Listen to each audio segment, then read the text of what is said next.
Okay, let's try this again. Some technical difficulties tonight. So, good evening. Happy Friday, everybody. Hope everybody had a great day, had a great week. This is Phil Russert. This is Creatorcon Q&A. Tonight I have a special guest, Sorah Suhng, an amazing artist and a really funny person. But before we get I just want to do my usual shout-outs. We have Mad Titan Comics, Mad Titan _comics on Instagram. And we have Eric G, who is the owner and operator on Facebook. We have Enrique Lopez on Instagram, Studio MAENEFL. He has Inking with Kike at 8:00 p.m. on Mondays, and he always has a special guest. We have It Came From Internet radio show with host Mark Torres. It's everything pop culture and indie culture. It's very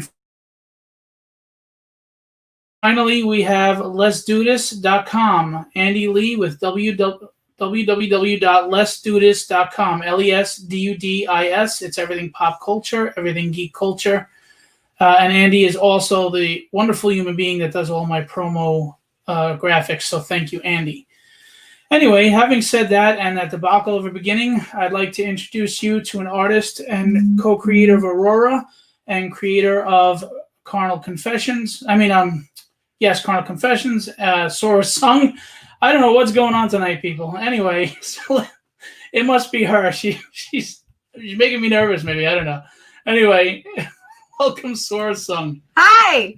I don't know what the hell happened today. I mean, technical issues just threw me off. Everything's usually smooth, and you come on the show, and I don't know. Maybe it's your magnetic personality throwing everything off. I told you I'm kind of weird with streams, and I like to consider myself the jubilee of like technology when it comes to modern technology. So I'm just like everything screws up around me. It's all good. Yeah, I'm not a tech person, but I finally got smooth with this, and for whatever reason tonight was just a cluster. I don't know.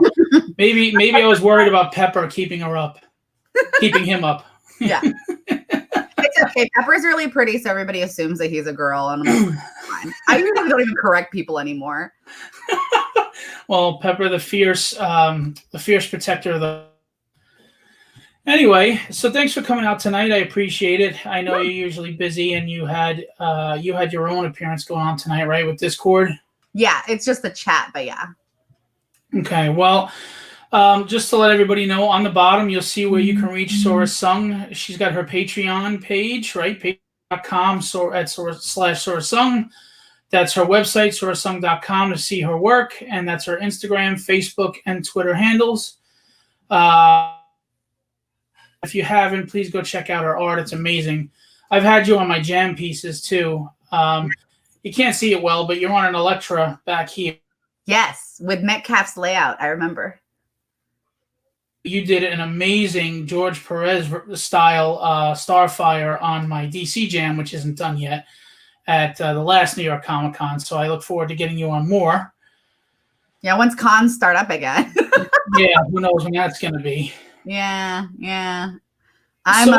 I predicted we weren't going to get back to even like I personally don't think that we're going to get to a regular con season until 2022. Personally, I agree with you. I think a lot of people they've scheduled for early 2021, and I think it was premature. I have a feeling we're going to have some more pushbacks. I think New York Con has a chance next year, maybe San Diego, but at least the second half of 2021. I totally agree. That's completely where I'm at mentally right now. Yeah. So we'll see. Fingers crossed. Yeah, really, because I miss them. I think we're all going a little bat crazy. Yeah. Yeah. I realized I was talking to Lalani Didio on Wednesday on my little, it's just for funsies chat thing. And I realized that I work so much, which is a good thing, but I work so much and I don't really socialize at home. And so all of my friends, like the majority of my friends are work friends. It's comic people, and I'm not seeing anybody, and it sucks. Like, I'm just like, I miss people. I miss faces. So yeah. Yeah, a lot of socialization is lost, and like you said, you're states away, sometimes country from the people in your industry that you're friends with. So let's hope for the best. Yeah. Who knows? Maybe someday we'll get you out to Creatorcon with Ryan and Marat and everybody. Yeah. That'd be nice. Yeah. Yeah, I'm putting you on the spot right now, live. So. No.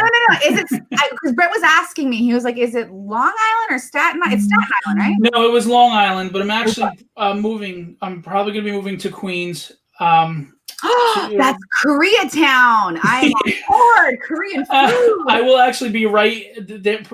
My location may very well be actually in the Flushing area. So. Oh heck yeah! You should also invite Sue Lee. She lives in Queens, and she's an amazing artist. Yeah. Oh yeah, I think I follow her. Yeah, she's amazing. I love her. I'm getting her to do a Karnal cover. She's fantastic. Oh, nice. Very nice. Cool. And Kreese. Kreese goes to all my shows. Yeah. He's a local here. He's my baby brother.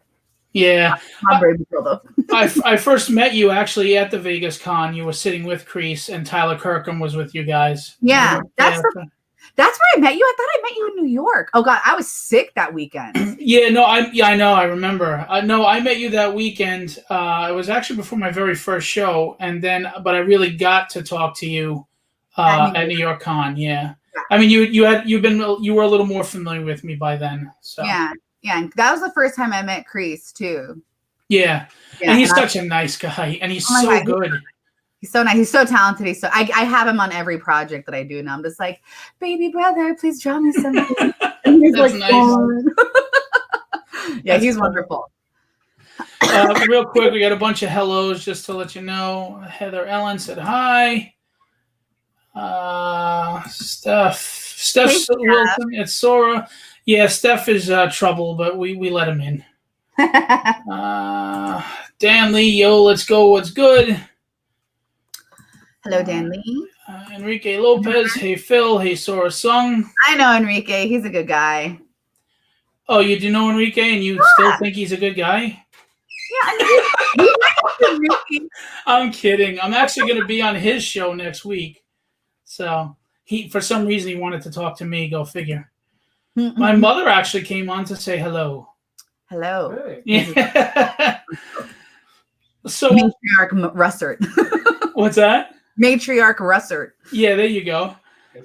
So let's go back to the beginning. What inspired you to become an artist?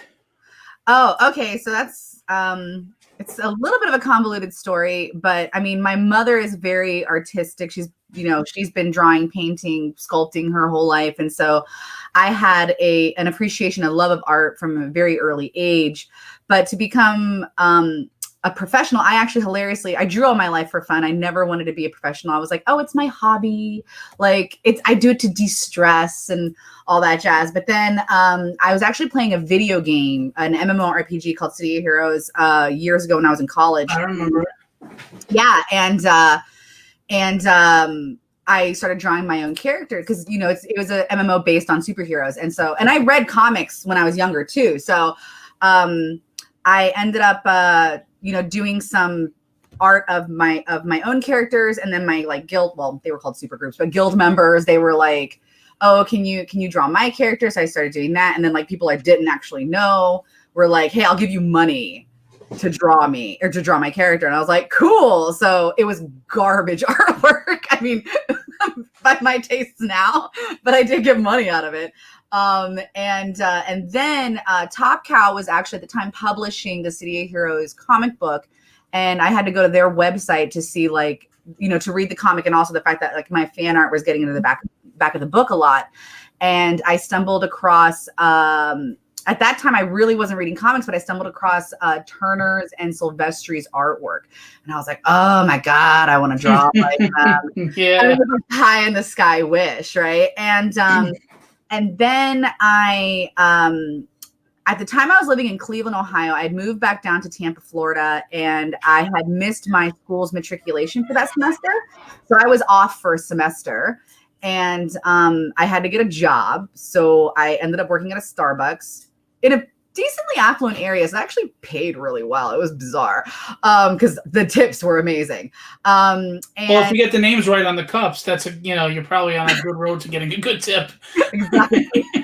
and anyway, so there was a regular who came into the store, and on my very first day, I'm sitting down with the manager. Like I already been hired and everything. I'm sitting down with her, and she asked me, "So, like, what do you want to do, like, with your life?" This like generic question, and because at the time nobody aspired to be a barista, and I was like, "Oh, I want to be a comic book artist," and I knew nothing about the industry other than I had read stuff, read books and seen cartoons. That was the extent of my freaking knowledge. And proud of you, by the way. You said frickin'. Good job. I'm gonna try my damnedest. Anyways, and so, is Brett back there going, remember? Yeah, no, frickin'. He's like entertained eating popcorn. No, and so so this guy walks in, and she chats with him. She clearly knows him. He's just a customer, and then he leaves. And she's like, "Yeah, that is Bob Layton. He's apparently some like famous artist. Yeah, oh my, artist." And I was like, what? And it was actually really funny because I know my personality, I come off like, extroverted and like very assured of myself, but I'm actually relatively shy. And it took me 2 months of like trying to build myself up, of him coming in every day to actually talk to him. Like, and I'd serve him like, here's your coffee, like whatever. And it was actually my manager who, God bless, I cannot remember her name anymore, which is the most horrible thing ever. But I only worked there for a short period of time. How was Bob? Well, he was really nice, very friendly. And actually my manager ended up talking to him for me, saying, yeah, apparently Sorah wants to be like some comic book artist or whatever. So he actually ended up coming into line, and he was like, so I heard you want to be an artist. And I was like, what? I don't know. So he was like, well, let me see some of your stuff. Like, why don't you meet me here? Like, blah, blah, blah, whatever. And so I brought my portfolio. I lived very close to the Starbucks, so I ended up just walking there that next day or whatever. And he looked at my horrible artwork and saw something, and he was like, okay, cool. I'll bring you on as my apprentice. You get, X amount % of whatever I do, and I'll teach you how to do this. And oh, wow. Like, okay. Yeah, I was probably one of the very last, or one of the last wait, because that's how it used to be done, is that you would get apprentice. Right. And the mentor introduced you to the industry and all that stuff. So, which he did a very good job for me. But I'm saying, like, I think I was like the last wave of people to do that, because after that it was like everybody just got discovered via the internet and things like that. Right. So like I was like the last one to get like traditionally trained, as far as I know. So Sean Chen was on the show, and he said that Bob Layton was a mentor to him as well. So it seems like Bob was really a good guy trying to help groom people and get them in. Yeah. So I want to get him on the show eventually. Yeah, I used to make jokes that he only likes Asian assistants. Because he had me, he had Sean, he had Bernard. So Bernard Chang. Oh, did he do it? Oh, okay. Yeah. I didn't know that. All right. Working with Ron Lim. He just really likes Asians. Well, I'm going to stay away from that one. No, it's great because I'm friends with Sean and Bernard and Ron and them because of Bob.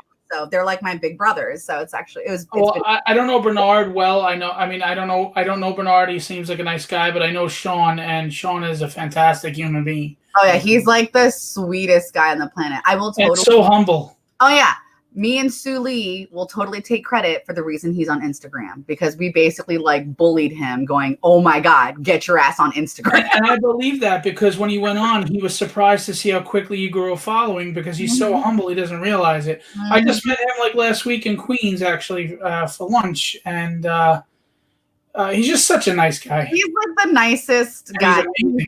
He's also really funny, but people don't know that because he says it so seriously. You don't realize. He's a straight face guy. Yeah. Yeah.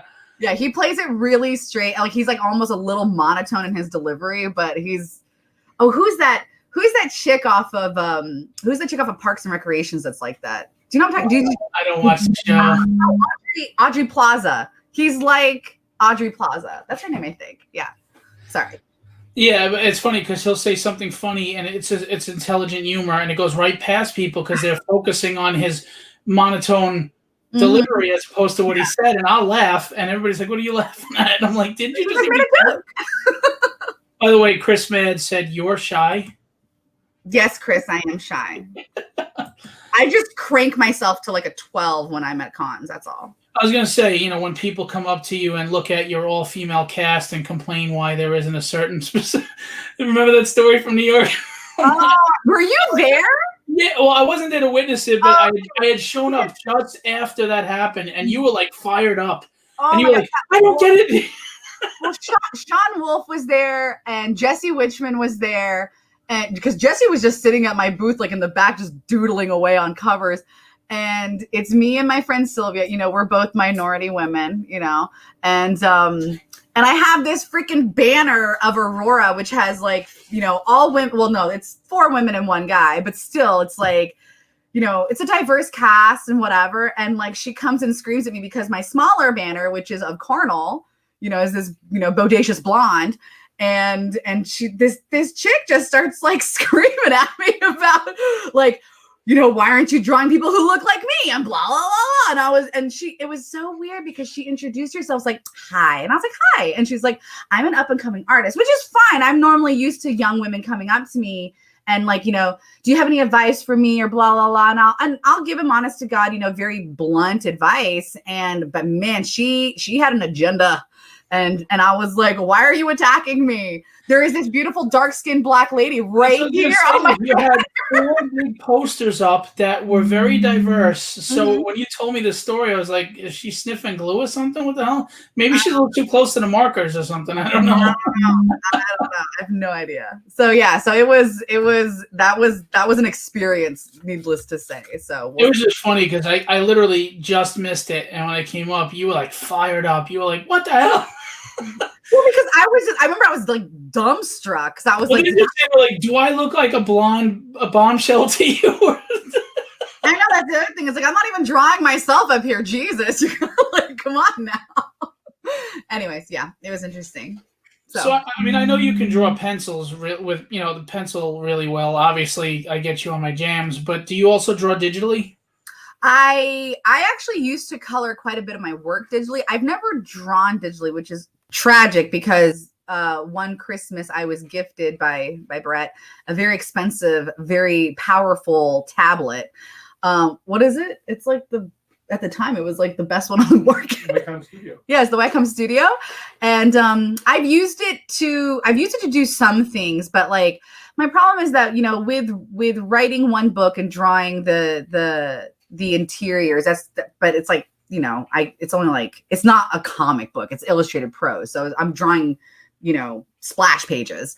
But like drawing the interiors, writing that book, and then co-writing and creating Aurora, that one, it's, you know, managing that and then doing all this work for other people, like, you know, Coffin Comics and whatnot. It's like, I wanted to learn, like this year I was like 2020, I'm going to take little online courses and really teach myself how to do this. Cause I can color, like I have the brain for it.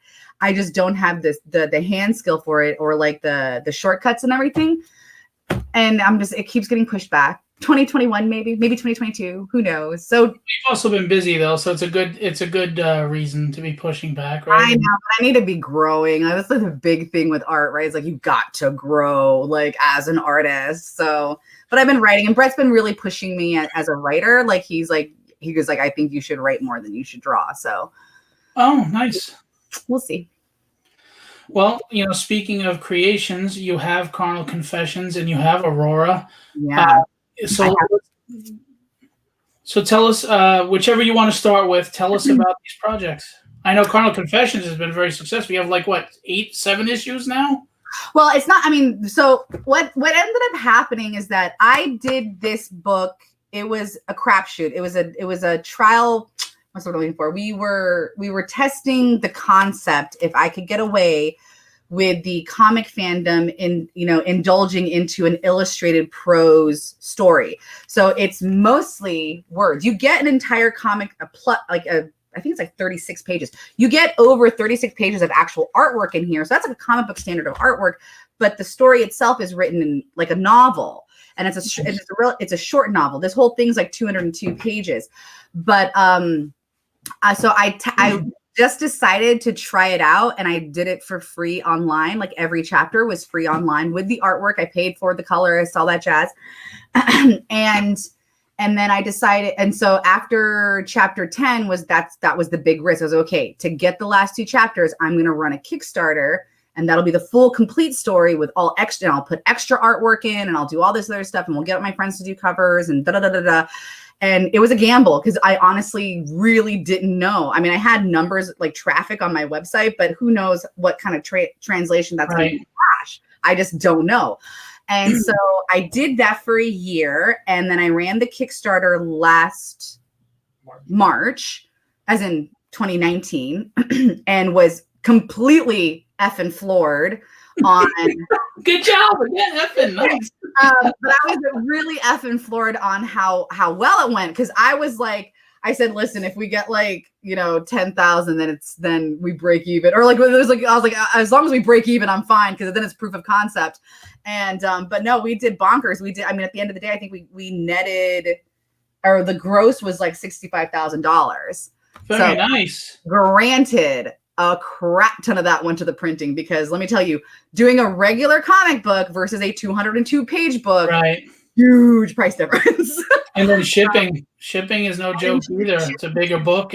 And this was our first Kickstarter. Like, we'd never done it before, so we were like pulling our hair out, like we didn't know what the hell we were doing. And so kind of gleaning what to do. God bless the Politos, because they were whispering gently into our ear, telling us what to do. So, hey, if you're going to have advice about a campaign from somebody, Brian is the way to go. Yeah, absolutely. No, the Politos are a godsend. And and I ended up making them like their own little cover with their names on it, saying thank you and whatever.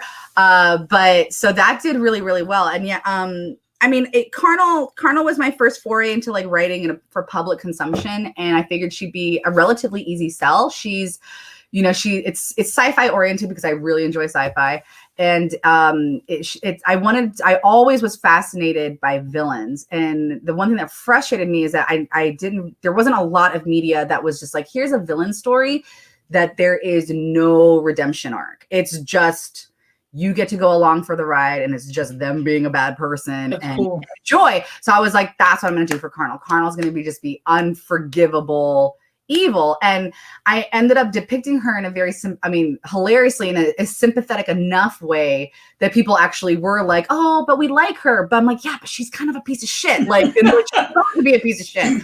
And well, it's like, you ever see Lost, the bad guy in Lost, Ben? It's a character that's evil. He's a bad person, but you kind of, for some reason, like him.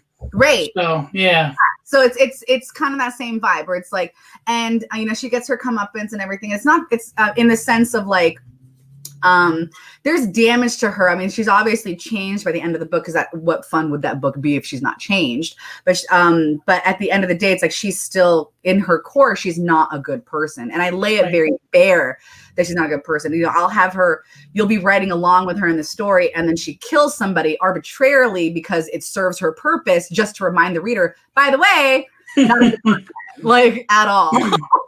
And so, hold on. I can do the translations for Sorah. I know what effing means. Oh my God. Sorry. I saw my name and I was like, what is Chris going on about? Okay. So yeah, I'm going to address some of these people when you're done talking, because we've got people like this. Russ loves your ears. Yeah. So you were saying. Yeah, so Karnal is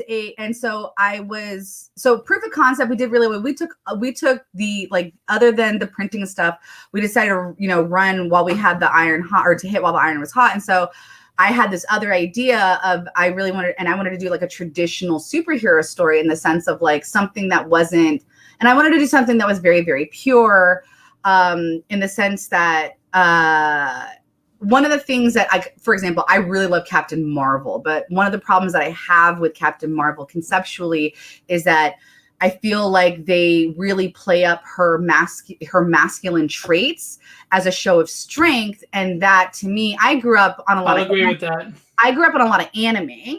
And so, especially things like Sailor Moon. And so one of the things I always loved about anime is that the femininity was never sacrificed for power. Exactly. Yeah. And in fact, the femininity, the softness, the soft aspects of the character is what made those characters powerful and strong and meaningful. And so I wanted to bring that into like the Western comic book style. So you look at the book, it looks very much like a Marvel or a DC book in regards to the aesthetic, but like the story itself is very focused on that very pure-hearted goodness in somebody and how they can really leverage that into changing the world around them. And so, shameless plug, Aurora. Not shameless plug. That's what we're here for. Okay. Yeah, tell us, please. This is about you. And it's really great. We have Georgia Sposito from Italy who has done. Here, I'll show you. Let me pop that up real quick. And she's done the interiors with Kate colors on the colors. It was a 48-page story. We got because of the Kickstarter and the stretch goals, we were able to put it up to. We added 3 extra pages of story, which I'm really glad that we did because I did not want to sacrifice 3 of those, like those 3 pages. I was like, please, let's hit that number so we can just include it. And we did. So I was very pleased about that. And so my buddy Wes Knipe, who is one of my closest friends, he lives in Ottawa, Canada. He's an amazing writer and he just consumes comics like nobody's business. And I approached him about doing this because I'd never actually written a comic script before. I've plotted things. I've written prose. I can write prose, literally drunk. But like, I can because I do. When carnal saucy scenes come into play, I'm just like, and wine. But like Aurora, I was nervous about doing it because it's an actual comic book and. I work really well in a creative team format.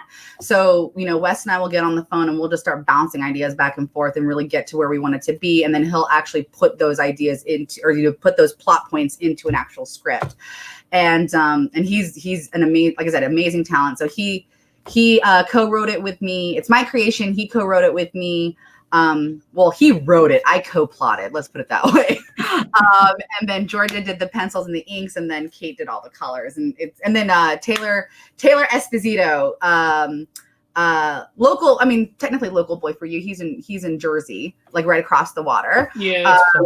Yeah, it's close. He did the letters, and he's a letterer from like DC and Marvel and whatever. Nice. But he's a good friend of mine. But yeah, it's so this is kind of like Aurora to me is kind of like my love song, my love song to traditional, what I grew up with comics, those kind of like, you start out with like really like solid characters, the Chris Claremonty kind of a thing. And then you let it expand and get more complicated. But at the core of those characters are always going to be like, you're going to have like those good characters, those complicated characters. But I wanted to focus on Aurora because I think we live in a time now that we need a little positivity and hope. So that's what I want her to be. So for both of them, where did you come? What inspired you to create these stories? Where did you come up with them? Any like personal experiences of any kind, or just? That's a loaded question. Well, I mean, Aurora, like I said, Aurora. Not implying that you killed anybody arbitrarily to suit your needs, but. I mean, maybe. It's like, are we under NDAs here? Look at her. She's drinking before she answers. Yes, I'm buying time. Let's see. I mean, I guess Karnal's story itself, it actually came from a myriad of concepts and stories that I had played out in games before, like because I always did like player-made content in games. So I was a role player online, and so I had created these kinds of different worlds and storylines. So I took a lot from that and then made it fit into a new universe that I created. At the time, I worked with my buddy Ryan O'Sullivan to basically rip the stories out of the context of these games and create a whole new world around them. So the stories, the core of the arcs are there, but the environment in which they play out is completely different, and there's new elements and stuff like that. So it was born of my college years, I guess you could say. Yeah. So, my young. So that's where you got the naughty part of things. Yeah. Clearly. And then, and then Aurora was like, hey, Mom, I'm not a total degenerate. Sup? Seriously, my mom's like, so, and my mom is a very pure, wonderful, good Christian Korean lady. And she's like, Sorah, I don't want to bother you because, I'm an adult. And she's like, how come all the artwork, because she follows my Instagram. That's all she follows. And she's like, how come all your artwork's so, sexy? And I was like, I don't know, Mom. I was like, I did make Aurora though, and this isn't like sexy. Literally head to toe. But yes, that's been an interesting ongoing conversation with my poor mother. But I told her, I'm like, listen, I'm doing well. This is like the best I've been doing my whole life. I'm stable and everything's fine. So we're good. So. Do you get any negative backlash or anything being a female that quote unquote draws sexy women, or like the pinup style, or is it usually no issues? No, actually, I mean, other than that one chick in New York who hilariously wasn't complaining about the sexiness, she was just complaining about Karnal's not her ethnicness. Other than that, actually, not really. I don't think that I think that, what's the word I'm looking for? I think my demeanor does not invite a lot of that, if that makes any sense. So the other thing too is that I try to, before I started doing things like Lady Death and Karnal, I was drawing a lot of pinup-y styles, not in a hypersexual way, but in a lot, because a lot of my fans are women, and they come to me and they say, I love the way you draw women. They're beautiful, they're sexy, but at the core of it, they're powerful. And so I always try to maintain the character's agency. They're never in if I can avoid it, basically. It's because my brain doesn't work that way. My brain doesn't work to make a female character into this like crazy, submissive, coy kind of a, positioning or whatever. That's just not how my brain works. And so inherently I draw them in this very kind of self-assured way. And that really, even though they could be wearing something very, very sexy, they themselves, their demeanor is not coming off as pliable. And so women really respond to that. And so I don't think I've ever gotten crap over that. So. Well, and it goes back to what you said before about how you don't have to make a woman masculine in traits and characteristics to show how powerful and strong a woman can be, which I agree with 100%. Right. So that probably helps garner a positive reaction as well, because you're just naturally writing a strong woman. And, it's kind of like when you see a movie like Terminator or Wonder Woman, it's not, oh, look, I'm a strong woman. It's just, look, it's a strong character who happens to be a woman.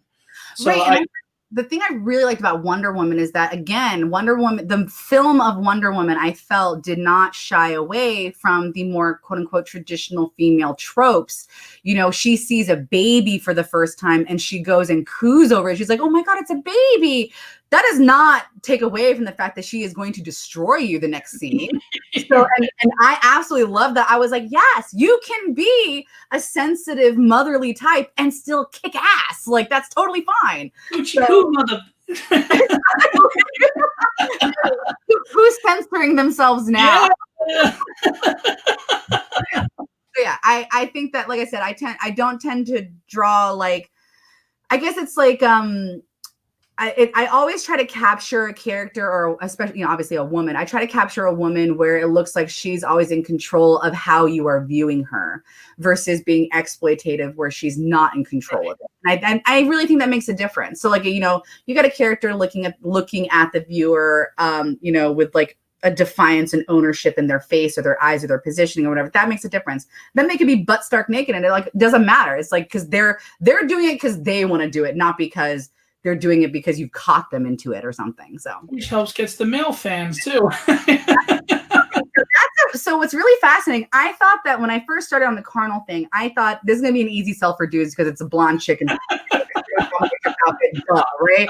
That was just marketing 101. What ended up being fascinating is that I have a absolute crap ton of female fans of Karnal because I accidentally created a female power fantasy. So women read the story and they're just like, oh my God, I want to be her because she gives 0 Fs about everything. She's super aware of what's going around her. And she's just like whatever, I don't care. Like, I'll kill you. I'll kick your ass. It's fine. So that was, I didn't mean to do that. That was not my agenda. And like, literally women would come and tell me that. And I'm just like, all right, cool. I'm here for this. Like, oops, but a good oops. But that shows your writing ability, though. I mean, sometimes it transcends what you're putting down when it reaches people like that, and it's meaningful to them. That's a testimony to what you're writing. So that's why Brett's telling you to write more, I guess, right? I mean, if you're reaching people on that level where it means that much to them, you should write more. Exactly. Brett, you can say hi if you'd like. No, that's okay. Yeah, right.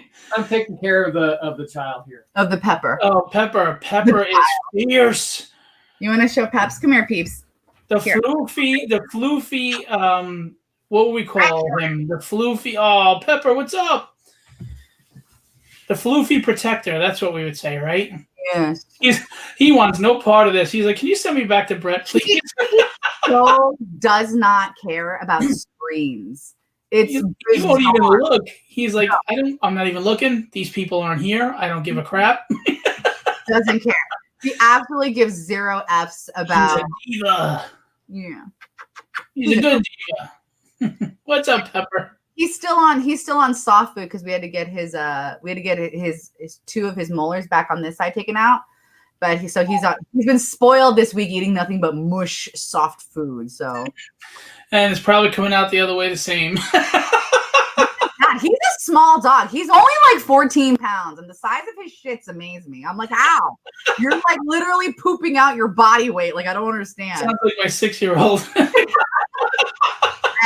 I imagine babies are worse. Yeah, my 6-year-old. You would think a truck driver went in the bathroom. I've never had children, so I don't know. Pepper the you would actually get along with my 6-year-old really well because she is a tough cookie. Yeah. She is an unapologetic, I am who I am. If you don't like it, there's the door. She's just she's a personality. My oldest one is a wonderful human being as well, but for different reasons. My youngest, oh my God, this is a kid at 2 years old was going around the house going puny banner, Hulk smash, and would go down and smash. I so approve of that. She's no joke. By the way, Andy Lee from Let's Do This want to let you know I recently got the Crease variant for Aurora from Kickstarter. Love it, Sorah. Thanks again. Woohoo! Russ was asking if. What's that? Who said that? That's Andy Lee. He does. Andy. He's a sweetheart. He's super sweet. He is. He is why I look semi-professional. I mean, I say semi-professional because his end looks professional. My end looks like crap.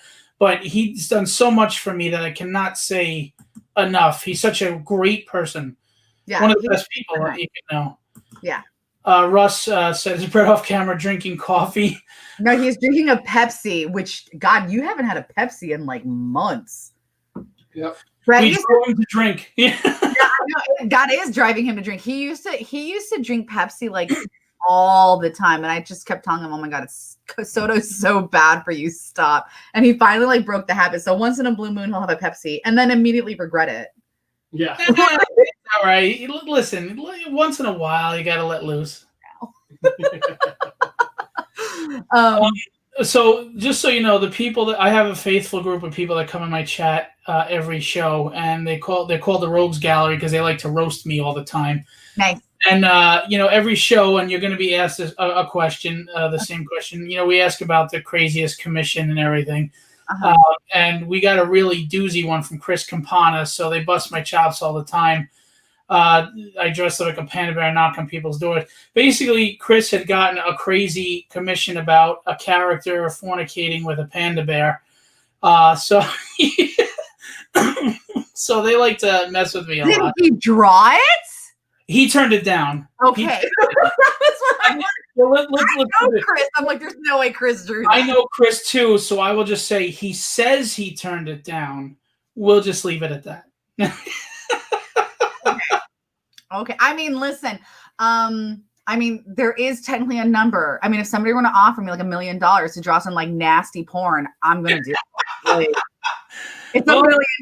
Like, there you go. There's the commission price for nasty porn. There you I go. don't understand anybody who's not even embarrassed to walk up and ask for something like that. I don't.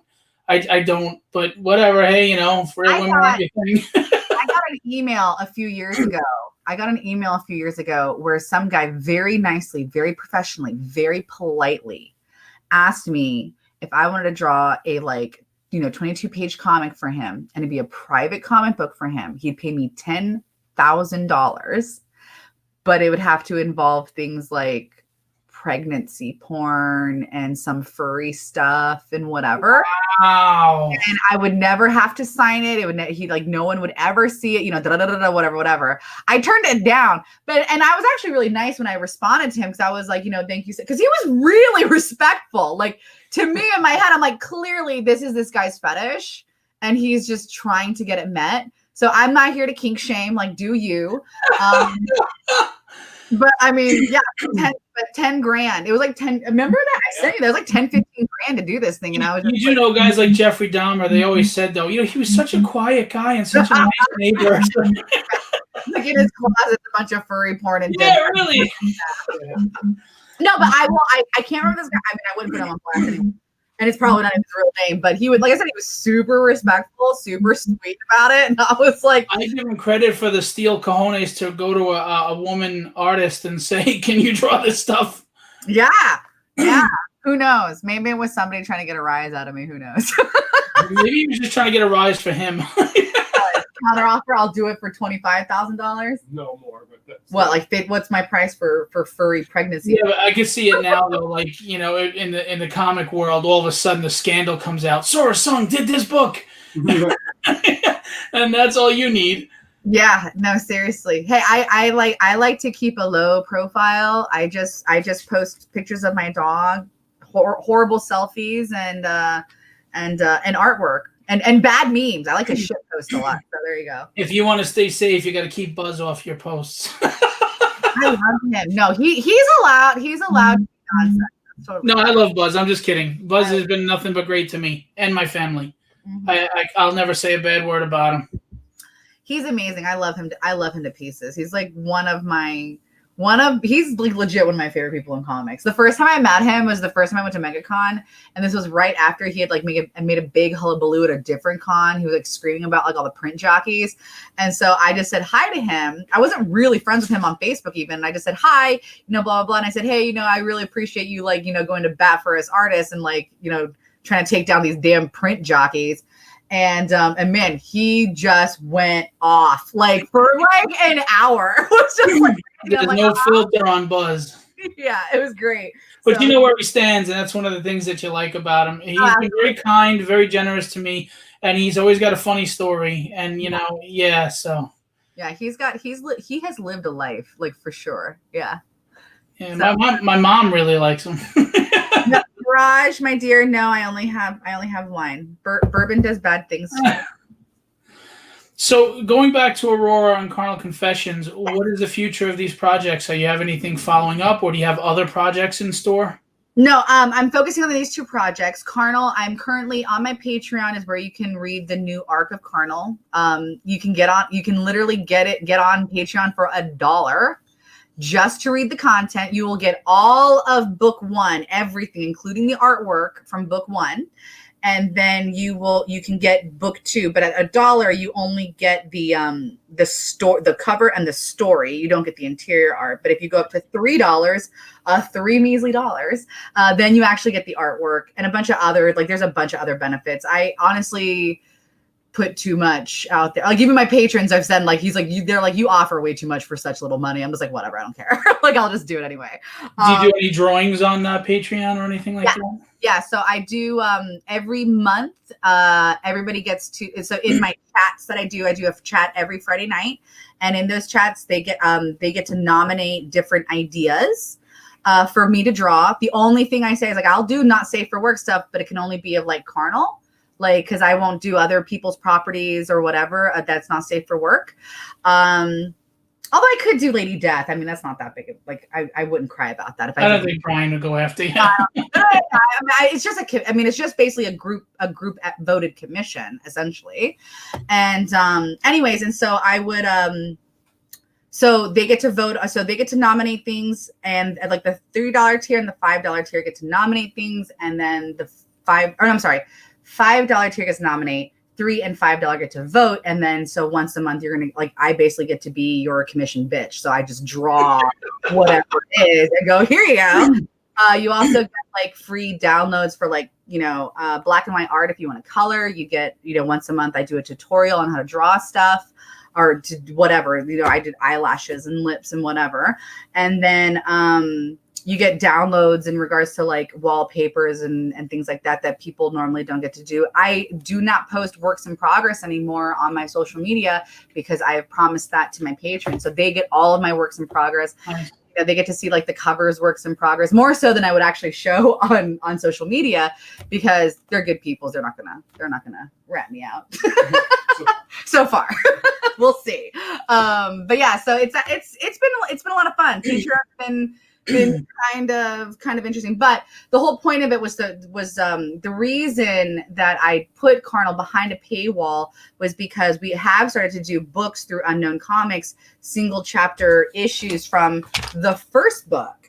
So literally the issue 1 is the whole first chapter. Hold on, Brett's giving me a book.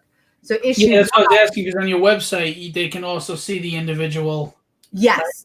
Yeah, so this is issue 1 of Karnal, which is just the first chapter, plus some extra little goodies in the back, like work, this is like here we go. Oh, nice. Roughs, and then like what it like turned out to be and things.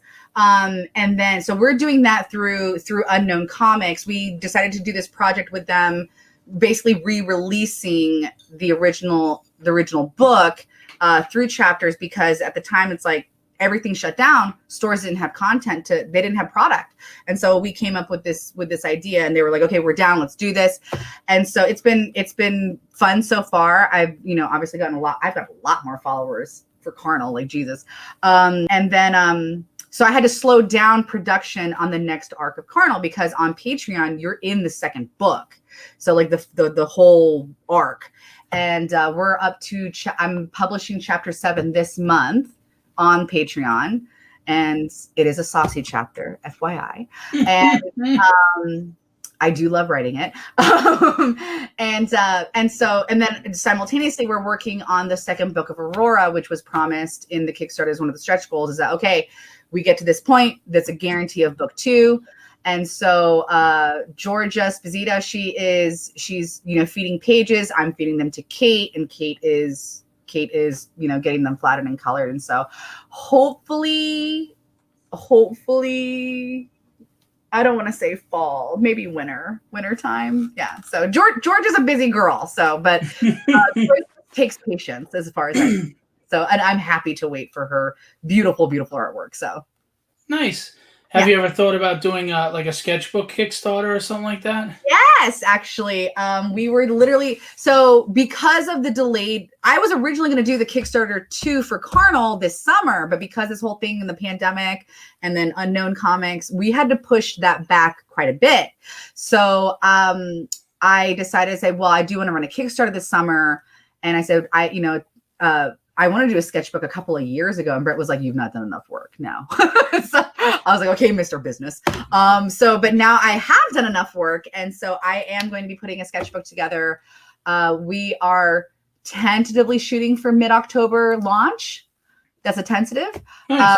I haven't quite figured out what exactly I want to like do in terms of sketching opportunities or whatever on there, but I'm sure we'll have remark and sketching opportunities on like the covers and things. Nice. I do still have to actually draw a brand spanking new piece of art for the cover of the book. So, but other than that, it's like, I got plenty of artwork to pull from, and I've never done a sketchbook. So I don't have a sketchbook. So there we go. I think it'd be great, and I would definitely support that. I'm a big fan of your art. I mean, you knocked the jam pieces you knocked out of the park. Especially Starfire is one of my favorite DC characters, and I do like the classic Starfire. And I mean, you did a phenomenal job. And then I have Bob McLeod right next to you with Supergirl. Yeah, and it just looks fantastic. I mean, I should have pulled it off pulled it out to show everybody. Well, I will post it again after the show to show everybody. Okay. Just to let you know, Russ, Bill kindly post these for me. These are people that I don't have time to do shout outs before the show to support them. So he's doing that for me to support people's projects. So he's not spamming or flooding, but I appreciate you asking. How dare you, Bill? No, it's fine. Yeah. Yeah, no, Bill does that every show for me out of his kindness because there's just too many people to shout out at the beginning of the show where, I'll be here for 5 minutes and then you'll be going, okay, I'm bored out of my mind. So. What's that? I'd wait for you. It's okay. Aw, you're kind. Yeah, I thought your post was funny. I better appreciate all the you were doing your eyebrows and everything. Yeah, I was flattered that you were taking the show that seriously. Thank you. I was putting makeup on. I gotta look because I mean, did you see the photo from me earlier today when I took a shower and I didn't do my hair? It looked like just a mess. I'm like, that's how I normally look, you guys. Like, this is not normal by any stretch of the word. I'm in pajamas and my hair. You're like a typical artist, tough on your own work. No, I'm just saying. I'm pretty rough most of the time. Well, I'm just telling you, Ace Continuado and Marat and all them, they never did their eyebrows for my show, so I appreciate you took it much more serious. Am I your first woman on this show? No. Oh, okay. Meredith Finch was on. Well, she did her makeup and hair too, I'm sure. I had Lula Lucas, who's a local artist, on just this past Tuesday. So, anyway, I did answer him, Bill. So, going back to what we were saying before, well, I guess the answer is probably that book you were asked to do. I was going to ask you at a convention what's the craziest commission you were ever requested, but that book kind of tops everything. Yeah, the book kind of tops everything, and that was via email, though. There is an infamous guy. I don't know if he's out of Utah, but that's where I met him. There's a guy who is very specific in his commission.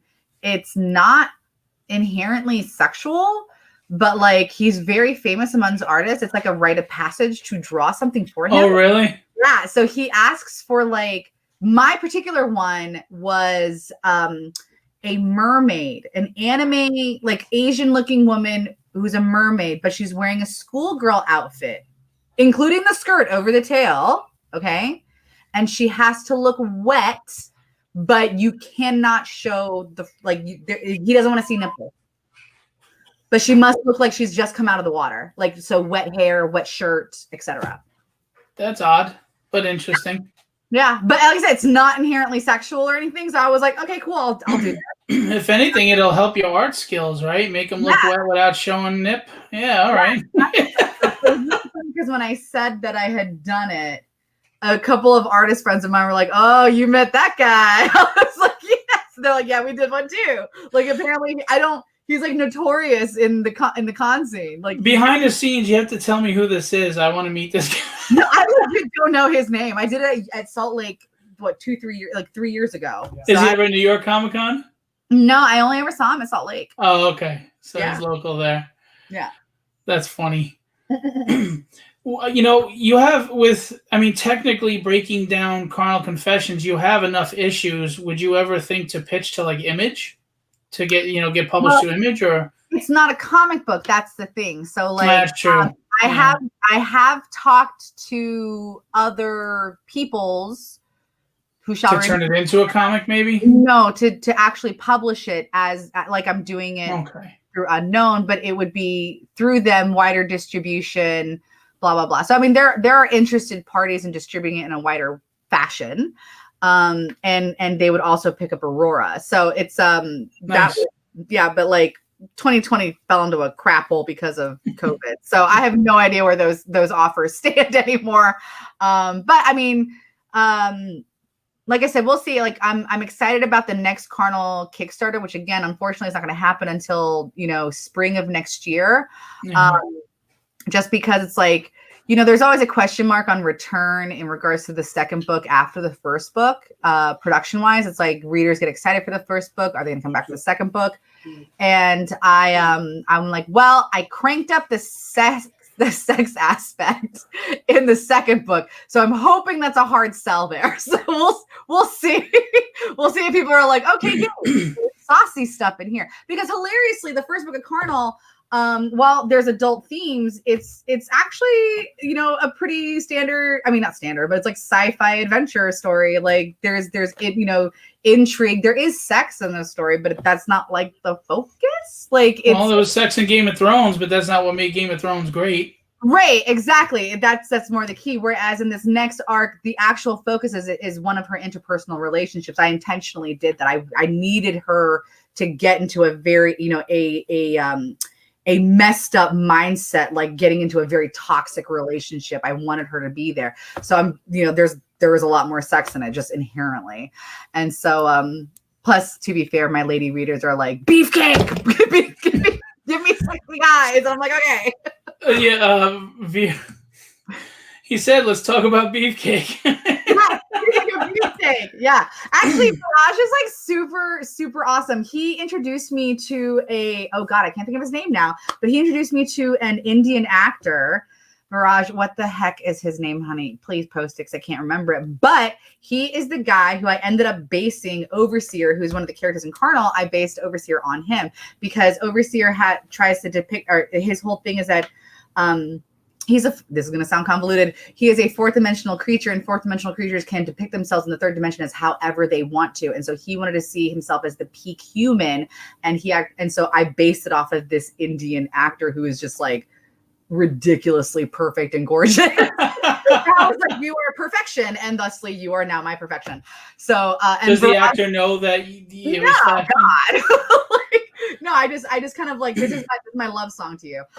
No, so he's got warmer skin, darker hair, like thick dark hair or whatever. But I can't think of his freaking name. Hopefully Viraj says something. But I've had wine, so don't judge me. Well, it wasn't his name that you were thinking about anyway. No. His dancing skills, because he's a Bollywood star, so it's like his dancing skills. John Abraham. No. That doesn't sound like a Bollywood star name. Viraj knows what I'm talking about. Oh, John Abraham. John Abraham is a guy that follows us. Never mind. Oh, okay. I think he's being a wise guy. Okay. Maybe he doesn't remember. I don't know. I need to look it up. It's going to drive me crazy now. Whatever. The point is the guy's gorgeous. So yeah, beefcake. I'm an equal opportunity in terms of no, that's not him. Oh. I'm equal opportunity in regards to the sexploitation of men and women in my books. So perfect. Yeah, so you get hot chicks, you get hot guys, and it's like butts on chicks, butts on guys. Like I'm just like, everybody's fair game. Let's all have fun. Like we're all adults here. And you have variant artists on your next book. Oh yeah, no, we are currently in the process of collecting artwork from artists for Karnal. Can you name them, or are you not allowed to right now? I could maybe name a couple. Can I? Which ones? You can say them, and then I'll repeat. Paolo's doing a cover. Paolo Pantalena is doing a cover. Oh, nice! I got him on a jam. He's a very talented guy. He is very talented. Super nice guy. Tiger Shroff. Who? That's what Veer said. Tiger. No. Shroff. Oh my. Do you remember the guy who did this dance, honey? This dance. He goes, the beefcake list is never ending. Damn it. That we all laugh at. Remember, this video pops up like once a fucking year. Oh, we got you. Gotcha. I knew you were gonna at least drop one. I knew it. But it's the dance. Popcorn when this is getting good. He does this weird dance move where he's like scratching the back of his head, and we're all like, does he have dandruff? Like we don't know. Who's another one we can mention? Ooh, what? Derek Chu. Derek Chu. We have a cover by him. And Kendrick Lim. Kendrick Lim. Yes! Sanju! Yes! Okay, sorry. Sanju coming in clutch. No, Sorah. Sanju commented. He's coming in. Really? He's coming in clutch with it. Sanju. Yes. Oh, Ranveer Singh. Yes. So everybody Google him because he's delicious. But like, anyways, that's He's still- I based overseer on him.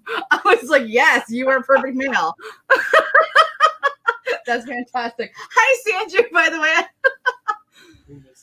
Oh, we do miss Sanju. Sanju's a new daddy.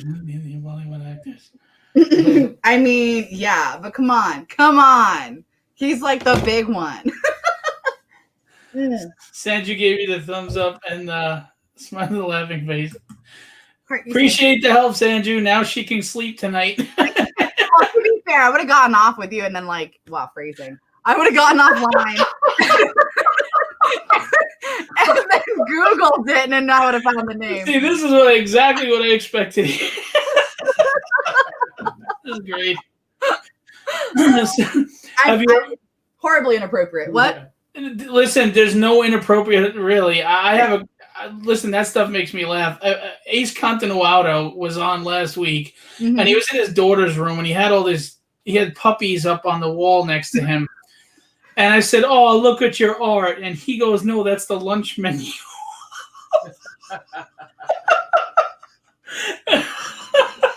Do you know Ace? No. You need to know Ace. If I feel like I need to know I'm Ace. just telling That's you, a joke I would make. if you and Ace and Buzz all went out to dinner, I think it would be the most hilarious freaking dinner ever, and raunchy as hell. You got to bring Joyce for that too. Yeah, Chris Mann asked, what happened to the PG rating? Well, it went to hell when you got on my show, Chris. That's where it went. Yeah.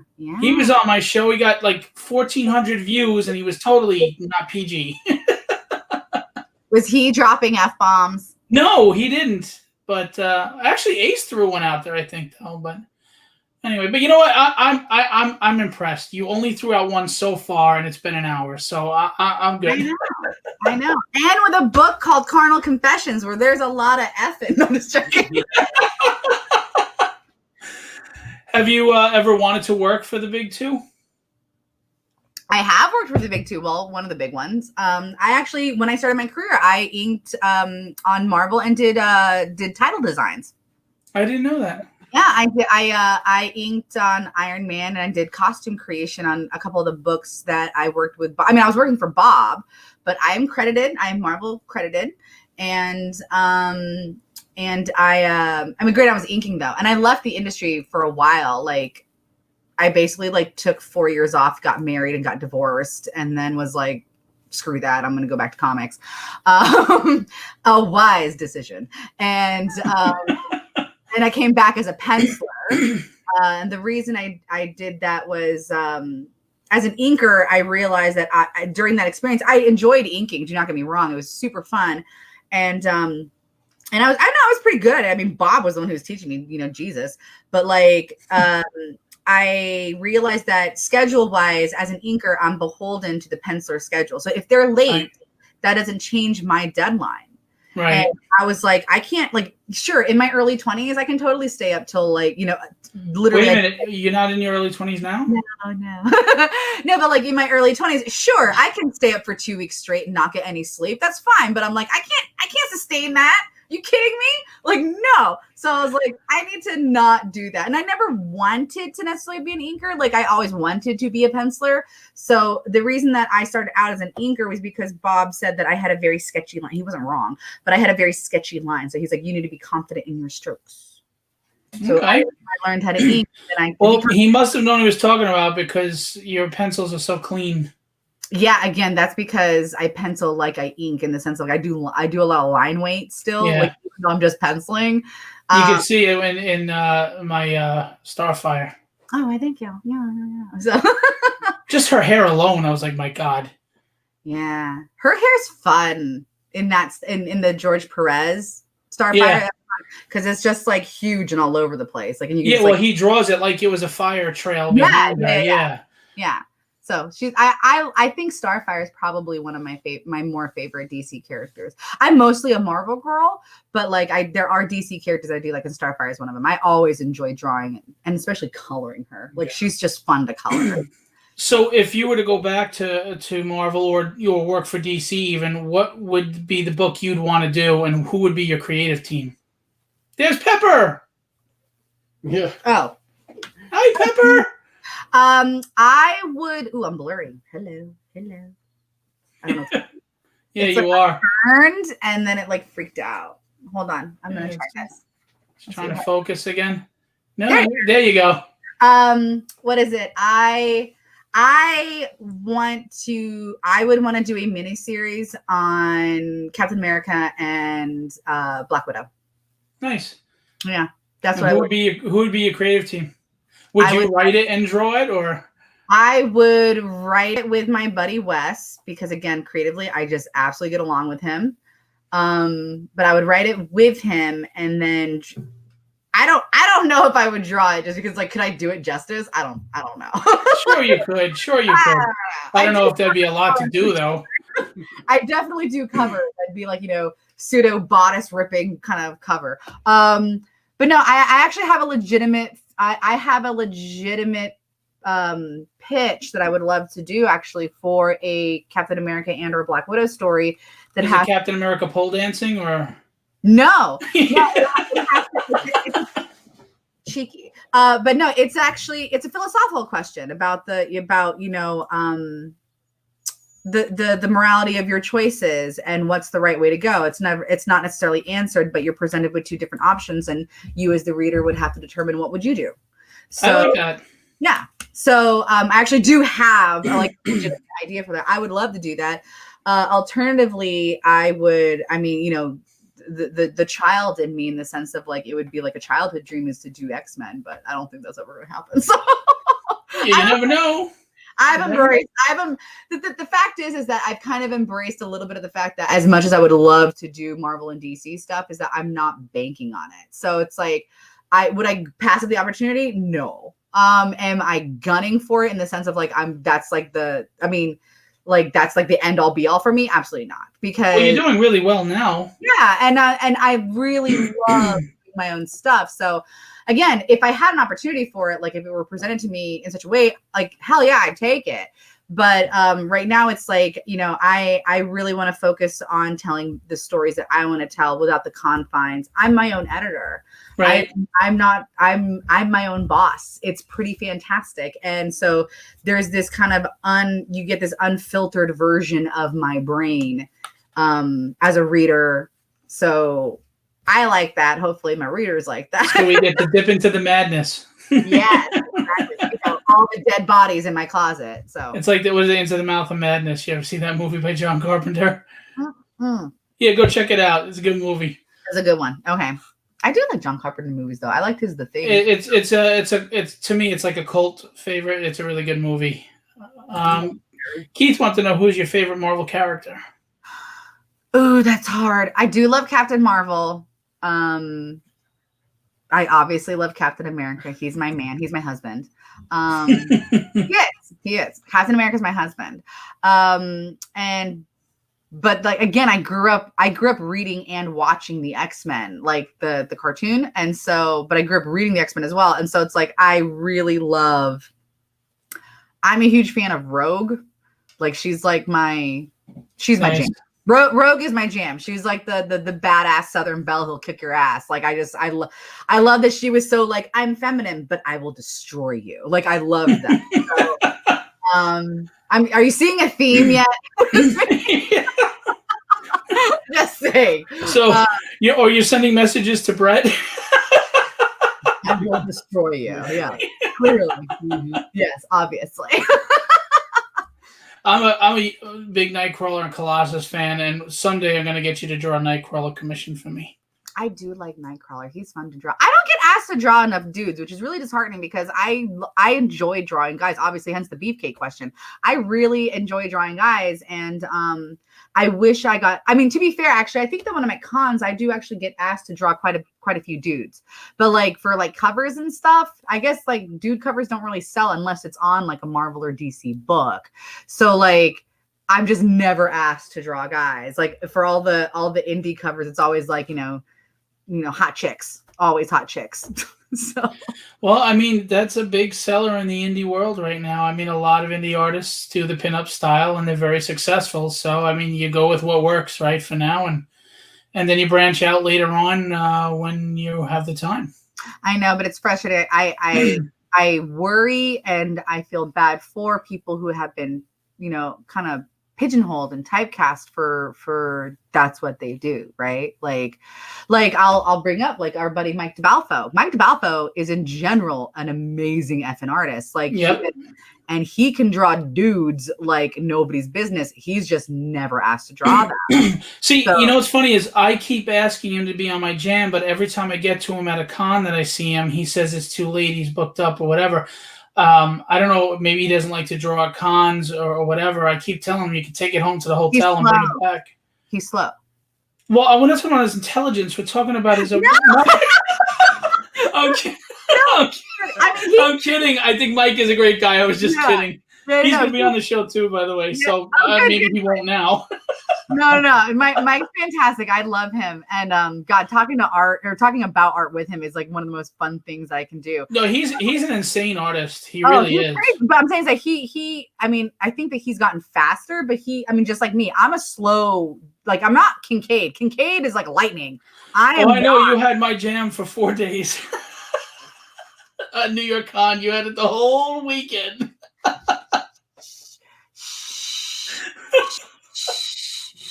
Okay, I'm slow. In all fairness, I did say take your time, though. You did, and and every time I was by, I was like, "Do you need it like right now?" The problem is like when I'm doing shows, it's always such a cluster of like having to prioritize. Some people are only there for a day. Some people are there all 4 days. Like some people are there like 2 days, but they have to be out by noon. So I'm like, crap. Like you have to schedule everything. I'm glad we discussed this though, because Chris was going to get the jam next, and he was at New York Con. And I told him, I said, I'm sorry, but someone still has it. And I think he thought I was lying to him. Now he knows I wasn't lying to him. And plus, he lives in Jersey, so I can meet up with him at another time. It was more important to have you keep it, because I won't see you again until the next con. So there, I wasn't lying to you, Chris, if you thought so. So anyway. Yeah, exactly. So, yeah, no. Like I said, I'm slow. I talk too much. Ryan always gives me crap because I talk too much. But it's been great. I mean, last year, it was going to go really great this year. We got to get one con in with our new system, which Brett was literally handling all the transactions, and I could just talk a little bit or whatever. But he like kept me on task. I was drawing the whole time.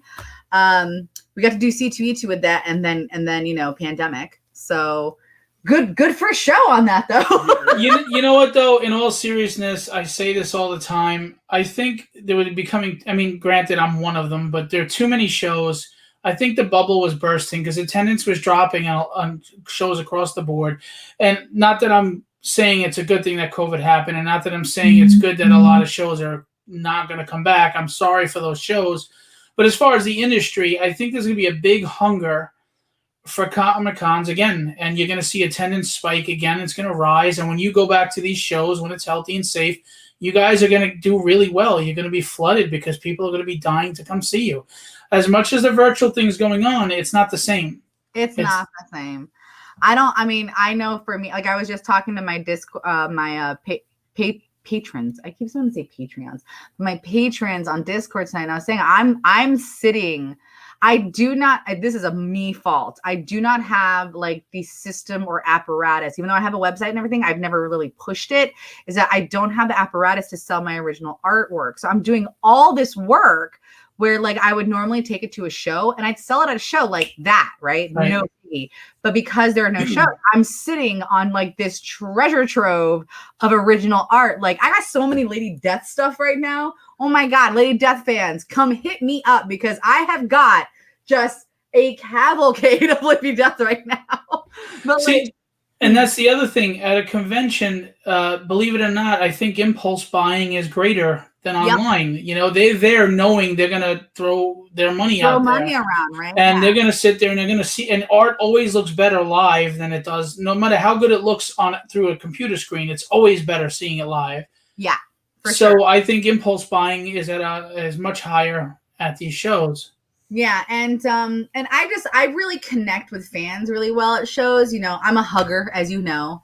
I love to hug, and I love taking selfies, and like that's just my MO. And it's Well, it's just part of your charm. you know, well, it's just part of like I just enjoy that. So it's like it's really weird that like oh my, and then there are people who I'm just like consistently used to running into. Norm Ratman is here.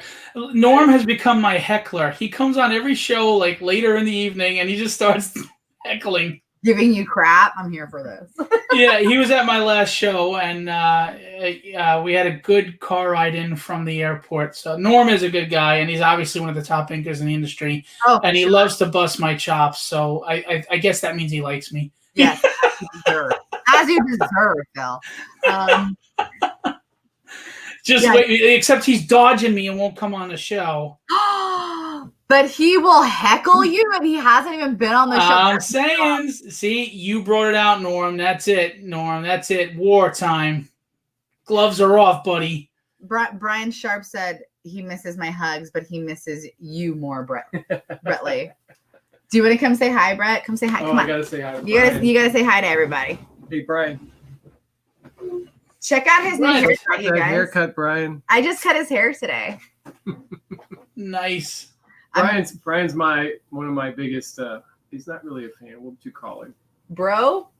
Yeah, I think he's like a bro. That's right. Yeah, he's an industry bro. He's a fellow Colossus fan, so he's good in my book. That's how I met Brian. Actually, Brian got a commission from the Comic-Con so hilariously, Brett and I lived in Virginia at the same time, but I didn't meet him until we both flew across the country and went to freaking San Diego Comic-Con in 2014.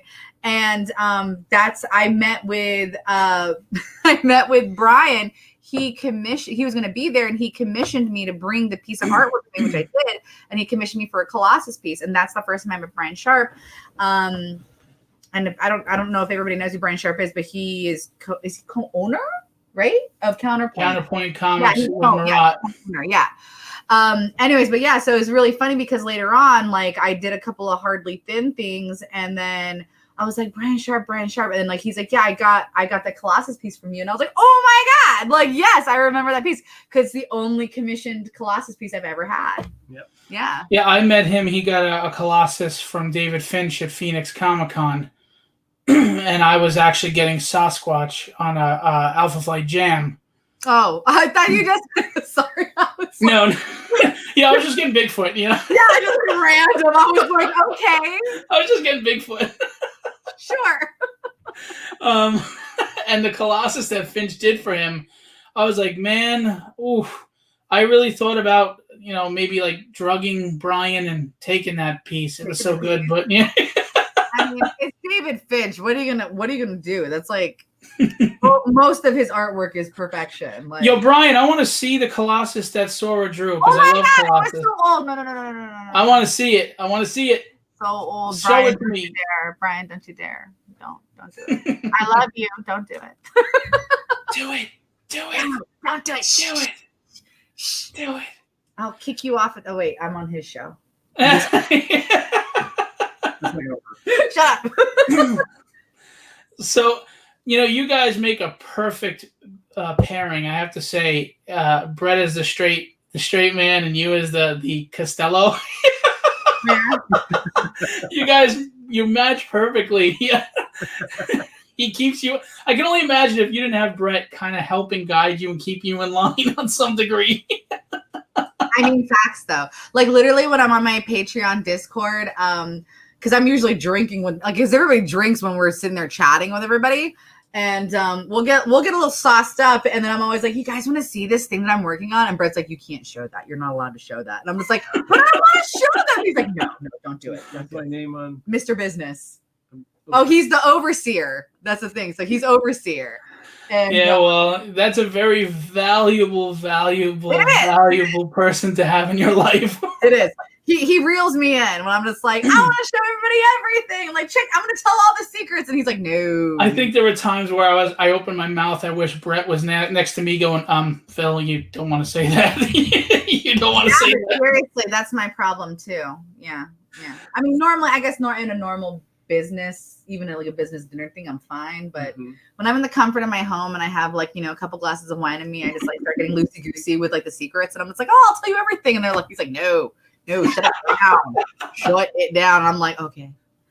But it's all good. Do you have a favorite convention that you go to, or like what are your top, 2 or 3? I biasly really love Emerald City Comic Con for 2 reasons. Well, for a few reasons. 1, the food's great. 2, Seattle is where my best friend Jen lives, and she's the editor on Karnal. But she's my best friend. I've known her for over a decade. She's wonderful, and so I get to see her usually once a year, I spend extra days in Seattle for it.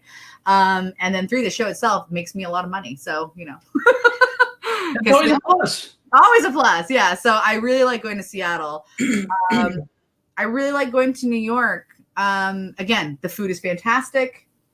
Yeah, it's interesting. When you come from our side of the table, when you talk about going to cons, does the city have good food? Yeah. Are the hotels nice? Yeah. Yeah, it's that kind of stuff. Because most cons are really pretty nice. Yeah, most cons are pretty. Yeah, it's like even like MegaCon. Like I like going to MegaCon too, again, because we've discovered around the Orlando Convention Center where to eat. That's the key. It's like once you figure out where to eat, then you're just like, okay, I can enjoy this. Like it's fine. There is an Italian place in Orlando next to the convention center that is that nobody goes to, but it's no one goes to. Billy Tucci knows it because we saw him in there. I'm going to be hanging out with Billy tomorrow. He lives 5 blocks from me. He's a friend of mine. I live 5 blocks from Billy. I'm going to be helping him do his Kickstarter fulfillments tomorrow, packing everything in and getting it ready to go.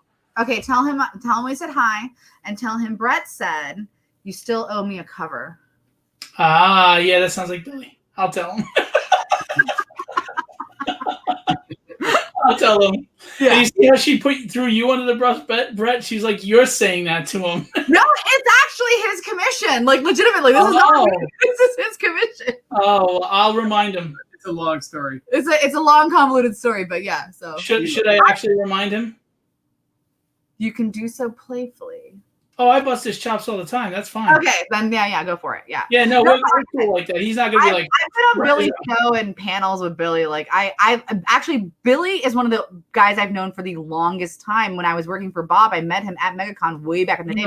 Everybody. Yeah, but he called me out. So I took a photo with him and Bob, and I turned my body 3/4 and bent my knee. And Billy used to work in the fashion industry. Like, I don't know if anyone knows this. He used to work in fashion, and he looked at me. He goes, "Oh, I see what you're doing there." Da, da, da, da, da. And he called me the F out on the way I was posing for this photo, because it's like the way the slimmest you will look as a woman. And I was just like, oh my God, a man just called me out on how I'm like posing for this. And I love She. So like, I felt like extra like red in the face, because it's like, okay, here's the creator of She calling me out on this group photo. Oh my God, it was so bad. But I love Billy. He's fantastic. I just talked about him with Leilani. Yeah, that's right. Yeah, because I was saying how one of the things I absolutely adore about Billy is that Billy, in the best possible way, is shameless. He owns everything that he does, regardless of circumstances, and I admire that to such a degree that I like anytime my friends feel bad about something that like I don't personally think they should feel bad about, but they're just like in their heads. I'm like, Billy Tucci that shit. Nah, Billy Tucci that shit. Just own it and move on, because nobody cares. Like, it's fine. I'm gonna tell him I have a new expression. It's Billy Tucci that shit. I'm gonna tell him that tomorrow. Yeah, it's great. It's such a great philosophy. It really is. By the way, Brian had said everybody needs a Brett. He's a great guy. Yeah. And then Norm said Brian is a handsome man. There you go. I'm like the love connection of comics. Look at that. See, Norm's not going to talk to me now because I called him out live. He's like, you Irish piece of crap. He's like, no more joking with you.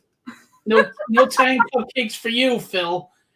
That's funny. So, meanwhile, we've totally digressed off of everything, but yeah, but that's fun. I knew you'd be fun as a guest. Yeah. So, what are your what advice would you give aspiring artists?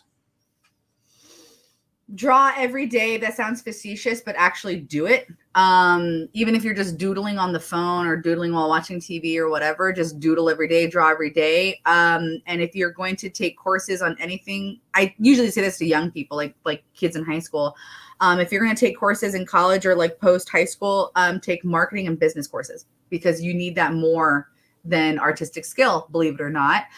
Because you don't need formal art like a lot. I don't know a lot of art people, artists who necessarily have formal training. As long as you are drawing, you are always going to learn. And on top of that, the internet has given us such a plethora of opportunities to learn how to draw from professionals and from, the masters. Is that, do you really need to be paying X amount of money to do that? I mean, some people benefit from it. Don't get me wrong. Like, I know Chris went to like formal art school. My buddy Eric Donovan did as well. Not to say it's a bad thing. It's just that I think your money, if you're going to pay for school, is going to be better. You're going to have a better time learning the skills in marketing and business management, because you have to market yourself and turn yourself into a business. I'm glad you said that, because that's what I tell everybody all the time. I say, if you look at guys like Todd McFarlane and everything, that's because they knew how to market themselves. It's not just about their art. They knew how to create an empire. They knew how to create a brand. They knew how to create a name. And I 100% agree with that. And I think art schools should be giving courses on the management aspect as well. Yeah, for sure. Absolutely. Yeah, it's like beyond the skill aspect and the artistry. And again, there's plenty of arts and there's plenty of great information you're going to absorb from art school. I just think that, the difference is, like, when I started out as an apprentice, Bob Layton, he told me, he was like, there's a difference between an artist and an artiste, and an author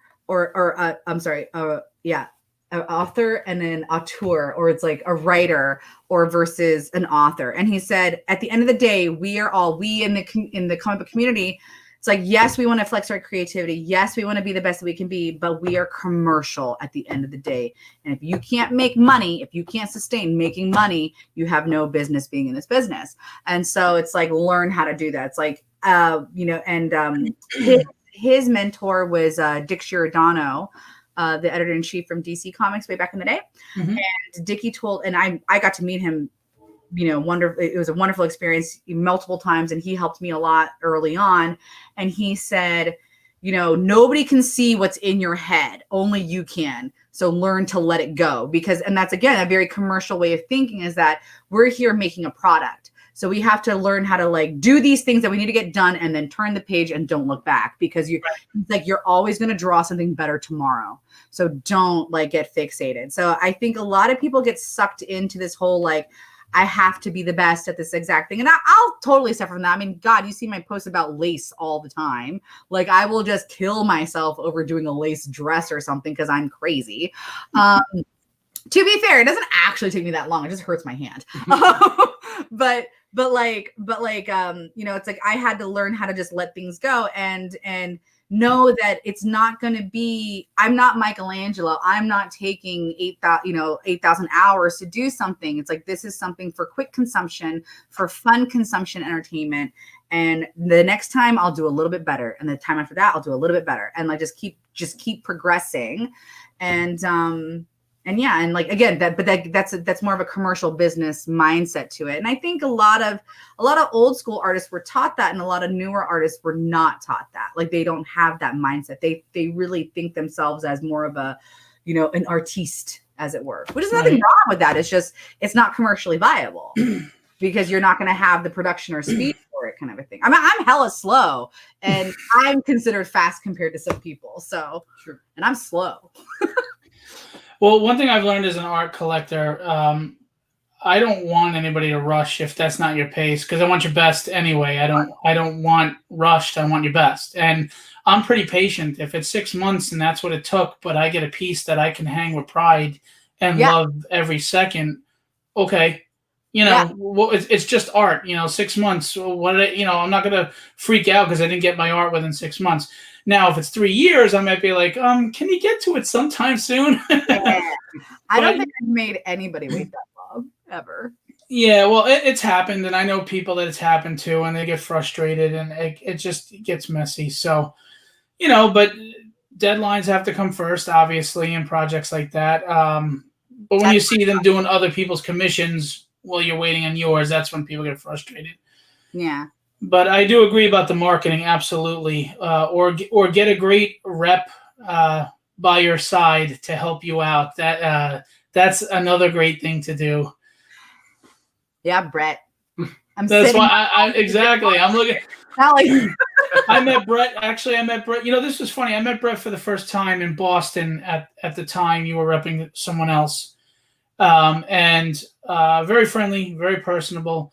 It was with somebody that's substantial in the industry. He could have just blew me off on a small time show, but he was cool with me. He was really nice, and I appreciated that. And I went to see you a year later in Boston, and he was with you. And you surprised the hell out of me because Brett goes, "Hey, Phil," when he saw me. And I'm like, wait a minute. This guy knows who the hell I am? wow, he's really bad at names. That's impressive. He did. He said, "Hey, Phil." And then he mentioned my show. And I'm like, you're kidding. And you were sitting next to Ryan. And then Ryan was sitting next to Mike DeBalfo. And you turn around, you go to Ryan in front of me. Well, is this show any good? And I'm like, wait, don't ask him now. I said, Sorah, don't ask him now. Talk about putting him on the spot. So I was confident he would say yes, though. So I wasn't really bothered by it. But I just thought it was funny that the way you said it, you're like, is this show any good? was I drinking? No, it was in the middle of Boston. You were in a con. I thought it was funny.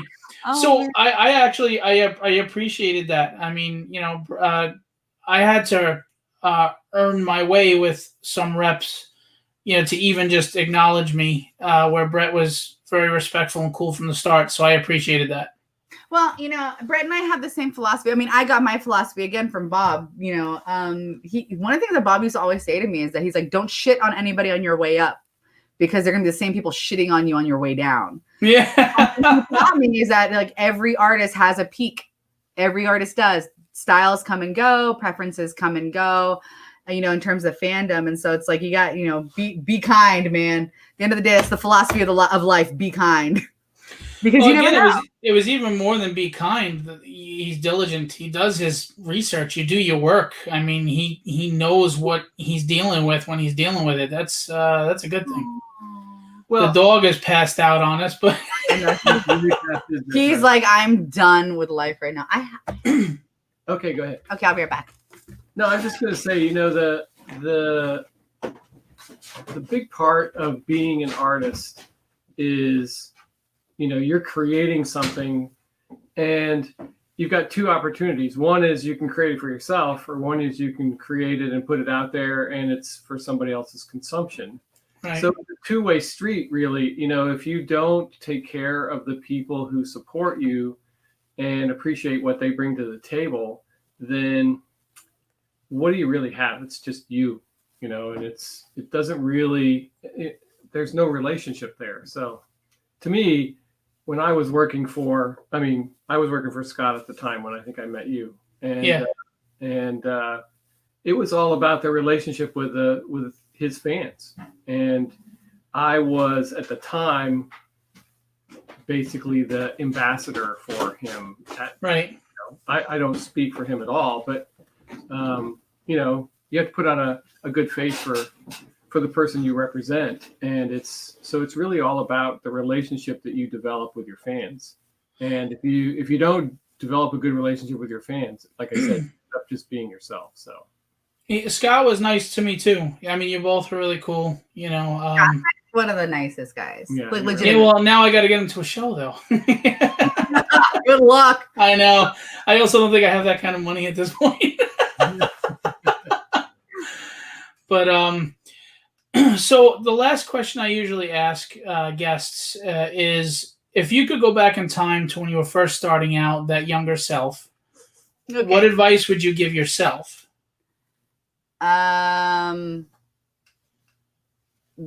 Look at the page. Just keep drawing. Because I started in my early 20s and I was afforded a lot of opportunities in my early 20s, and I was not mature enough to understand the opportunities I was being afforded. Not that I didn't earn it, but again, I came through the mentorship, program system, And I had a lot, like I said, I had a lot of opportunities that I basically squandered because I didn't understand it. It was, I went to college and I went to school immediately after high school.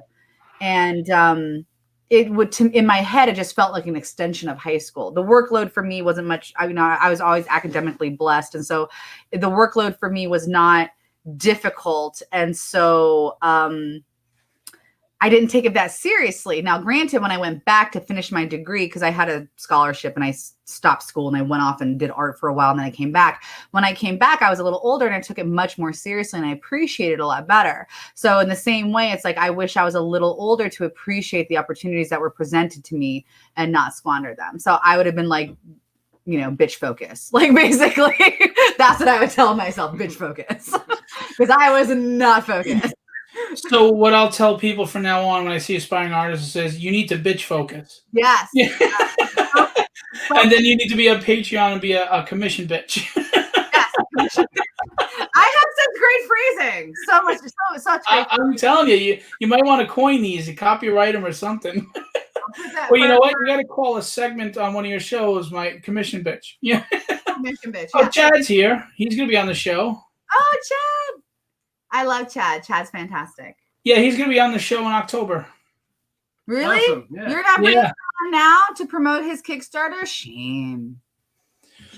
Listen, I worked out when he got back to me later. I waited. He was busy doing stuff. Plug your Kickstarter in the chat now. Do it. I did a cover for it. Yeah, of course. Go ahead. Yeah, I tell everybody, go ahead. I don't care. Promote. I will show you my original that I did for his book. Where is it? Yeah, well, come on. Talking. I believe in you. Well, but I'm talking about this right now. I love your pep talk for him. I believe in you. Come on, go get it. I know. I caught you. That's two. Sorry, I got two. Yeah. Oh, hold on. There you go. Yeah, nice. Very nice. So this is for Chad's book called Hellbringers. The Sacred Heart. I remember the whole title. Come at me. It's hard. Sometimes it's like a long title, and you're like, "Can I actually remember this?" Yeah, Chad, post the link. Post the link. Come on. I don't know. Is there a delay in the chat? I don't know. No. He might be looking for it to post it, or he might be saying, "To hell with you people. I'm out of here." Okay. Well, you know what? Then hold on 2 seconds. I'll do it. Yeah, go ahead. Put him up. William Wolford. He's an excellent inker. He said, "Hi, Phil and Sorah." Hello. Garage Vera's talking crap as usual. Oops. I'm on the wrong thing. Thing. There I am. Okay, hold on. Oh, I can't comment on here. You Phil, can't? No. I'll type it. What is it? I'll type it. Hold on. It's a little long. So here I'm gonna post. I'm posting it into Facebook so you can. Oh yeah, I can copy and paste it from there. Yeah, I just got it. Okay. Just paste it in the. You know what? Paste it in the private message to me, and I'll private and paste. Okay, here we go. Oh, here we go. I got it. Yeah. Norm, you can't see my office, but it's all Captain America, basically. Like I have 2 life-size cutouts. I have a replica of his shield. I have artwork. Yikes. I have original art of him. Is that the wrong one? No, that's it. Wow, why did it go over 3? No, that's not right. Hold on. No, that's what you sent me, and it just went over 3 things. That was weird. No, it should be kickstarter.com/projects/help. Yeah, I just did that. I said copy a link. Why is it doing that? I don't know. All right, let me see if I can copy it off of the copy. All right, let's try this again. There it goes. Is it prettier now? No, yeah, it says Hellbringers on the one I put up there. It's just really long for some reason. Yeah, that's really weird. Anyways, but yeah, I also have a Captain America mouse pad. Nice. I have a Captain America problem. I love him. But if you throw the mouse pad, does it ricochet and come back to you? No. But I will say Pepper's birthday. Yeah, I also have my fidget spinner. Pepper's birthday is July 4th, just like Captain America. Nice. It actually is, though. It's fantastic. So he's my. Well, Pepper is a hero in his own right. He is. He's in. I decided to try to profit off of my dog's fans, and I put him into Aurora. Oh, cool. Hold on, let me He's see. Immortalized. Now he's interested. Look, he had a nap. Now he's looking at the book. Okay, so there he is. There's the. Oh, nice. Oh, hold on, let me. Oh no, that's the only page that you see him on. I see it. Yeah. Yeah. Nice. Pepperoni. He's Aurora's dog. He's Aurora's dog in the book because I was like, I just want to throw my dog in there. Screw it, let's do it. Hey, he earned it. Last month it was a heroic moment. He earned it. Yeah. Well, how many rats has he killed now? 3. 3 rats. I mean, he went into a sewage pipe after them, and well, it's not a sewage pipe. It's the drainage from our drain pipes from the what is it called? Yeah, there's from the downspouts. The downspouts, yeah. But they're like connected, and they're like they go underground for a bit, and they come out elsewhere because Pittsburgh is really hilly, and so but it's like a little mini plastic pipe. It's like about this big, but yeah, he was like shoving his whole head into there and like pulling on it and like yanking it out of the ground. Aww. Not the rat, the pipe. Yeah. Right. Yes, Keith. I did not seek it out. I was tagged like across all social media. I couldn't have avoided that if I wanted to. It was a little disheartening because it's like, women always complaining about getting random dick pics. And it was like I was getting random dick pics from like a crap ton of people. Yeah, PG-13 is gone. Yeah, I'm like, what is happening? Well, what's funny though is I'm sorry. How do you accidentally send a photo of yourself naked? I don't know about that. I think Captain America was just deciding to let his flag fly. He's got anxiety, so I don't think he would do that. I think honestly, if you do not consciously actively move your more risque photos into a private folder on your phone, then I think it absolutely could happen. Are we really at the point where we're not smart enough to know not to put those photos on our phone? I mean, listen, again, if it's in a private folder, do you? But like, I on the flip side, I was very pleased with how the internet reacted to his mistake, where they were like, they flooded the hashtag the Chris Evans hashtag with pictures of him and his dog. So everybody was like, let's not make this a defining moment for him. Like, let's just talk about. And meanwhile, everybody's got a new screensaver. Yeah, we know. I think the difference is though. I think that like dudes are much more interested in seeing the naked celebrities like the Scarlett Johanssons. Is he bigger than me? Right. Then the chicks are of seeing the dude's dongs, regardless of who that dong belongs to. So I'm just saying that I think that there's definitely a difference in reaction when like Scarlett Johansson's nudes are leaked and his nude is accidentally uploaded. So whatever. It is what it is. I'm just saying. Thanks for bringing it up, Keith. I've talked about it so much the last week. I know. I saw. Well, I didn't know about it, and when I saw your post, I was like, "Oh, what's going on now?" And I looked it up.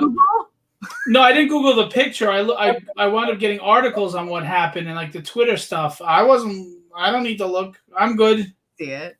No, I didn't see it. I did. I don't know. Maybe my wife looked it up. I don't know, but I didn't.